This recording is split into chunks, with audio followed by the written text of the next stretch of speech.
Brown rice మరియు white rice రెండిటికి గల తేడా ఏంటో ఈ వీడియోలో తెలుసుకుందాం.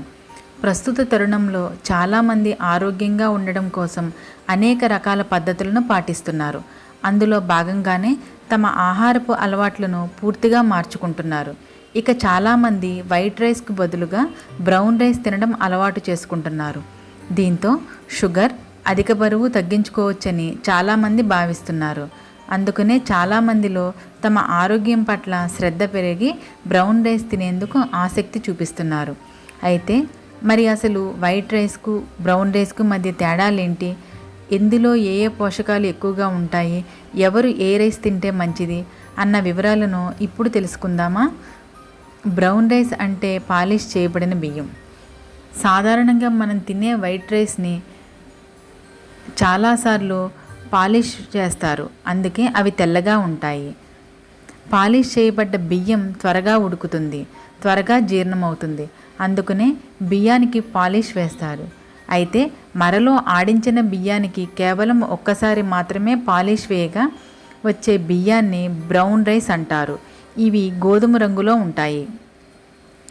ఈ బియ్యం ఉడికేందుకు సమయం ఎక్కువగా పడుతుంది.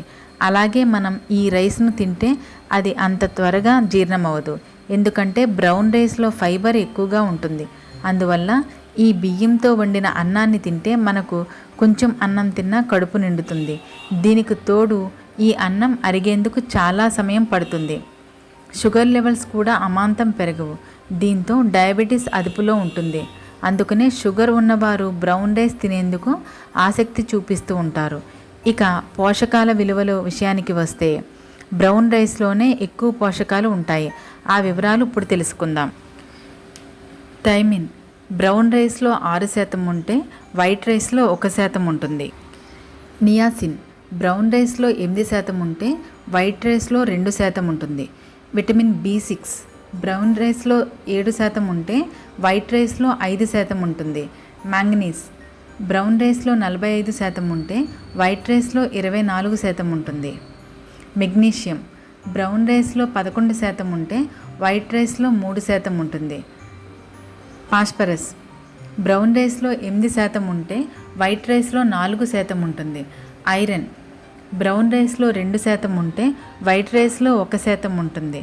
జింక్ బ్రౌన్ రైస్లో 4% ఉంటే వైట్ రైస్లో 1% ఉంటుంది. అయితే బ్రౌన్ రైస్లో అర్సానిక్ అనే విష పదార్థం కూడా ఎక్కువగానే ఉంటుంది. ఇది ఒక్కటే ఈ రైస్ ద్వారా మనకు కలిగే నష్టం. అదే వేరే రైస్లో అర్సానిక్ ఉండదు, కానీ దాన్ని అతిగా తింటే అధిక బరువు పెరుగుతారు, డయాబెటీస్ వస్తుంది. ఈ నష్టాలు వైట్ రైస్ వల్ల కలుగుతాయి. అయితే అర్సానిక్ ఉన్నప్పటికీ అది చాలా తక్కువ మోతాదులో ఉంటుంది, కనుక బ్రౌన్ రైస్ నిర్భయంగా తినవచ్చు. కాకపోతే దాన్ని రోజుకు ఒకసారి మాత్రమే తీసుకుంటే బెటర్. ఈ క్రమంలో ఎక్కువగా తింటే మన శరీరంలో అర్సానిక్ ఎక్కువగా చేరి క్యాన్సర్ బారిన పడతాం. కనుక అది సర్వత్ర వర్జిత్ అన్న చందంగా దీన్ని అతిగా తినరాదు. మితంగా తింటేనే మన ఆరోగ్యానికి మంచిది. అది బ్రౌన్ రైస్ అయినా వైట్ రైస్ అయినా సరే. తక్కువగా తింటేనే మనం ఆరోగ్యంగా ఉంటాం.